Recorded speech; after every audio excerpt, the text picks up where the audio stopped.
تو ایک مومن کی عزت جو ہے وہ اللہ کی نگاہ میں بے حد و حساب ہے. کہ حضرت محمد مصطفیٰ صلی اللہ علیہ وسلم بڑی محبت سے بڑے پیار سے کعبے کو دیکھ رہے ہیں, قبلے کو دیکھ رہے ہیں اور کہہ رہے ہیں کہ اے کعبے, اے کعبہ تو بڑا ہی اکرام والا ہے, تو بڑا ہی احترام والا ہے اور تیری عزت سب سے زیادہ ہے, لیکن ایک مومن بھائی کی عزت تیری عزت سے زیادہ بڑھی ہوئی. لیکن آج افسوس کی بات یہ ہے ہمارے معاشرے کا حال کیا ہے, ذرا ذرا سی بات پہ اپنے بھائیوں کو گالی دینا, گالی گلوچ کرنا, ہاتھ ہپائی کرنا, لڑائی جھگڑا کرنا. پڑوسی سے بھیڑا ہے, بیٹے کے باپ کی نہیں بنتی, ماں کی بیٹی کی نہیں بنتی, رشتہ داروں میں آپس میں نہیں بنتی. تو جب آپس میں ہی اتنا توڑ ہے تو اللہ کی مدد بھلا کیسے آئے گی؟ کیونکہ اللہ کی مدد اجتماعیت کے ساتھ ہے. اللہ کی مدد اجتماعیت کے ساتھ ہے. جب آپس میں جوڑ ہوگا, جب آپس میں امت بنا پیدا ہوگا, تب پھر دیکھیں اللہ کی مدد کیسے آتی ہے. آج فرقہ فرقہ کھیلا جا رہا ہے کہ اتنی زیادہ فرقہ پرستی پھیلی ہوئی ہے کہ ایک شخص دوسرے کو کافر کہہ رہا, دوسرے فرقے والا پہلے فرقے والے کو کافر کہہ رہا. کوئی اہل حدیث ہے, کوئی دیوبندی ہے, کوئی بریلوی ہے, کوئی اہل قرآن ہے. یہ سب بات کی باتیں ہیں. ہمارا کلمہ ایک ہے, ہمارا قرآن ایک ہے, ہمارا نبی ایک ہے, ہمارا دین ایک ہے. بس اس کے علاوہ وہ کیا چاہیے؟ ہر شخص اپنے آپ کو جو ہے وہ اچھا اور دوسرے کو برا سمجھ رہا ہے. جبکہ ایسا نہیں کرنا ہے, اس سے بچنا ہے. جب تک اس سے نہیں بچیں گے تو دوستو اللہ کی مدد نہیں آئے گی. تو اس لیے ہم سب کی ذمہ داری یہ ہے کہ ہم سب ایک ہو جائیں اور پیار اور محبت کے ساتھ خود ایک دوسرے کو دعوت دیں. اور یہ جو دعوت والی محنت چل رہی ہے یہ سارے کاموں کی جڑ ہے, سارے کاموں کی جڑ ہے.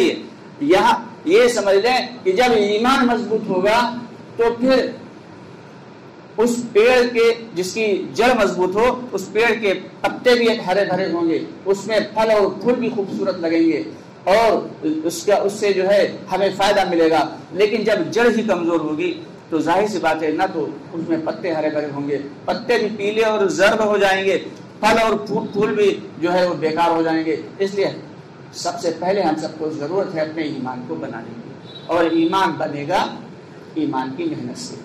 ایمان بنے گا ایمان کی محنت سے. اللہ تعالیٰ نے ہمیں ایمان تو دیا لیکن ساتھ میں ایمان کی دعوت بھی دی. دین تو دیا لیکن ساتھ میں دین کی دعوت بھی دی کہ جس عمل کی دعوت دینا بند ہو جائے گا اس عمل کی جان نکل جاتی ہے. ایک شخص نماز پڑھ رہا ہے وہ اپنے آپ کو دیندار سمجھ لے, ایک شخص روزہ رکھ رہا ہے, حج کر رہا ہے, وہ اپنے آپ کو دیندار سمجھے. ہاں بے شک اس نے اللہ کے ایک بہت بڑے حکم کو پورا کیا, لیکن دوستو یہ کامل دین نہیں ہے. اس کے لیے ہمیں علماء کرام کے پاس جا کے سیکھنا پڑے گا, اللہ کے راستے میں وقت لگا کے سیکھنا پڑے گا, کوششیں کرنا پڑیں گی, محنتیں کرنا پڑیں گی. جب تک ایسا نہیں ہوگا تب تک ہماری زندگیوں سے یہ گناہ دور نہیں ہوں گے. حضرت مولانا الیاس رحمۃ اللہ علیہ فرمایا کرتے تھے کہ دعوت والی محنت, دعوت والا کام تو دھوبی کی بھٹی کی طرح ہے کہ چاہے شرابی آئے, جواری آئے, زانی آئے, گنہگار آئے, کیسا بھی آئے, سارے کے سارے جب دھوبی کی بھٹی پہ لگ جاتے ہیں اور اس کے بعد جب وہ دھلتا ہے کپڑے تو سارا کا سارا میل اور کچیل اتر چکا ہوتا ہے, پھر وہ سارے کے سارے صاف ہوتے ہیں. دوستو ہم سب کی ذمہ داری یہ ہے کہ اپنے اپنی اہمیت کو سمجھیں کہ ہم کیا تھے اور کیا ہو گئے. کہ دنیا میں سب سے اہم قوم اور سب سے عزت والی قوم آج سب سے ذلیل کیوں ہو گئی؟ کبھی ہم نے اس پہ غور کیا؟ ہم دنیا میں آئے, آخرت کو بنانے کے لیے اللہ نے ہمیں بھیجا, اور دنیا میں ہم آگے دنیا کی لذتوں میں پڑ گئے. کہ کوئی شخص جو ہے وہ مالی اعتبار سے اگر خوشحال ہے تو وہ اسی لیے سمجھ رہا ہے کہ سارا کا سارا میں نے اپنی محنت سے پیدا کیا. تو دوستو یہ نہیں ہے, دنیا کو اللہ تعالیٰ نے مقدر کے اعتبار سے دیا ہے اور آخرت کو مجاہدے کے اعتبار سے دیا. دنیا اتنی ہی ملے گی چاہے کتنی بھی کوشش کر لیں, لیکن جو مقدر میں لکھ دی گئی.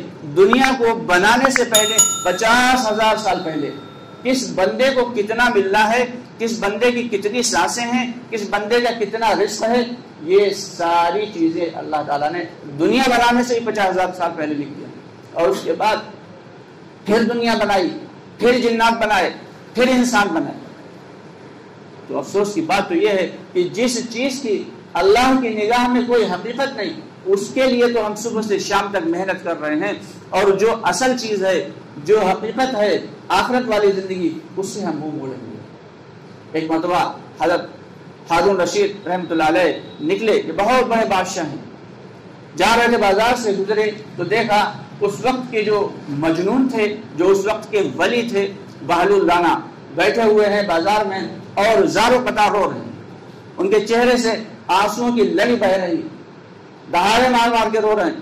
تو پوچھا ان سے، کیا بہلول تم کیوں رو رہے ہو؟ کہنے لگے، میں اپنے اللہ کی اور بندوں کی صلح کرانا چاہ رہا ہوں۔ اللہ تو مان رہا ہے لیکن بندے نہیں مان رہے، اللہ مان رہا ہے لیکن بندے نہیں مان رہے۔ تھوڑے دن کے بعد پھر دوسری جانب گزر ہوا تو قبرستان تھا، قبرستان سے جب گزرے تو دیکھا وہاں بھی بہلول رانا بیٹھے اور زاروں قطار رو رہے ہیں۔ تو حضرت ہارون رشید رحمۃ اللہ نے پوچھا، کیا ہے بہلول، اس دن تم بازار میں رو رہے تھے تو بات سمجھ میں آئی، آج تم قبرستان میں رو رہے ہو، آخر اس کی کیا وجہ ہے؟ کہنے لگے، اس دن میں بازار میں جب رو رہا تھا تو بندوں کی اور اللہ کی صلح کرانا چاہ رہا تھا، اس دن اللہ مان رہا تھا، بندے نہیں مان رہے تھے، اور یہاں قبرستان میں جب میں صلح کرانا چاہ رہا ہوں تو بندے تو مان رہے ہیں لیکن اللہ نہیں مان رہا۔ تو آخرت والی زندگی تب جب جو دنیا میں ہمیں زندگی ملی ہے وہ صرف اور صرف آخرت والی زندگی کو بنانے کے لیے ملی ہے۔ تو دوستو، ہم سب کی ذمہ داری یہ ہے کہ اپنے آپ کو ہم دیکھیں، پرکھیں، اور ہم سے کیا گناہ سرزد ہو رہے ہیں، ان گناہوں کو ہم چھوڑیں۔ یہی تو اصل ہجرت ہے۔ ایک جگہ سے دوسری جگہ چلے جانا یہ اصل ہجرت نہیں، بلکہ اپنے گناہوں سے توبہ کر لینا، اور یقینی طور پہ اور دل سے کہ یہ جو گناہ ہم سے ہو رہا ہے، اس گناہ کو اب ہم نہیں کریں گے اور قتل نہیں کریں گے۔ ہاں اللہ ماشاء اللہ کبھی پھر سے ہو جائے تو پھر سے توبہ کر لینا، کہ اللہ تعالیٰ کو توبہ کر لینے والے بے حد پسند ہیں۔ تو سبھی کوشش کریں، ارادہ کریں کہ انشاءاللہ تعالیٰ ہم ہر ہفتے یا ہر دن ایک گناہ ضرور چھوڑ دیں۔ اگر ایک گناہ ہم ہر ہفتے بھی چھوڑ دیں تو ہماری زندگیوں سے ایک دن ایسا آئے گا کہ برائیاں نکل چکی ہوں گی اور بھلائیاں سے ہماری زندگی مزین ہوگی، بھلائیوں سے ہماری زندگی مزین ہوگی، سج گئی ہوگی۔ اور اسی کو کوئی شخص بڑا دیندار سمجھ لے کہ یہ کافی نہیں، اللہ دیندار سمجھ لے یہ کافی۔ کہ کوئی حدیث میں آتا ہے کہ کوئی شخص اللہ کی نگاہ میں تو سور اور کتے کی طرح ہوتا ہے لیکن لوگوں کی نگاہ میں بڑا عزت والا ہوتا ہے، اور کوئی شخص اللہ کی نگاہ میں، حدیث کا مفہوم ہے، دنیا والوں کی نگاہ میں تو بہت ذلیل اور خوار ہوتا ہے لیکن اللہ کے یہاں اس کا بہت بڑا، بہت بلند مرتبہ ہوتا ہے۔ تو اس سے پتہ یہ چلتا ہے کہ دنیا والوں کی نگاہ میں عزت والا ہو جانا یہ کافی نہیں ہے، اللہ کی نگاہ میں عزت والا ہونا یہ ضروری ہے، اور یہ تب ہوگا جب ہم گناہوں کو چھوڑ کر وہ زندگی گزاریں گے جو ہم سب کے آقا نامدار محمد مصطفیٰ صلی اللہ علیہ وسلم دے کے گئے، وہ زندگی جو ہم سب کو سکھا کے گئے ہم سب کے آقا نامدار محمد صلی اللہ علیہ وسلم۔ ویسی زندگی جب ہم گزارنے والے بنیں گے تو پھر ہم سے گناہ مٹتے چلے جائیں گے اور نیک اعمال ہماری زندگی میں آتے چلے جائیں گے۔ تو اس لیے ہم سب کو روزانہ ایک گناہ چھوڑ دینا ہے، نہیں تو کم سے کم ہفتے میں ایک گناہ سے توبہ کر لینا ہے، اور پھر اس گناہ کی طرف چل کے نہیں آنا۔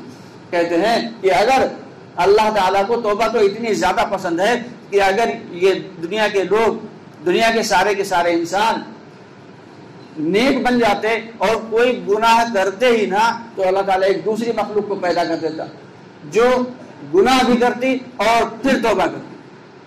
تو اللہ تعالیٰ کو توبہ بہت پسند ہے۔ غلطیاں تو ہوں گی، گناہ تو ہوں گے، لیکن ان گناہوں سے توبہ کر لینا یہ اللہ تعالیٰ کو بے حد پسند ہے۔ تو اس کے لیے سبھی لوگ ارادہ کریں اور کوشش کریں کہ انشاءاللہ تعالیٰ اپنی زندگی میں تبدیلی لانے کی کوشش کریں گے سب لوگ انشاءاللہ۔ اللہ ہم سب کو عمل کی توفیق عطا فرمائے۔ شیخ.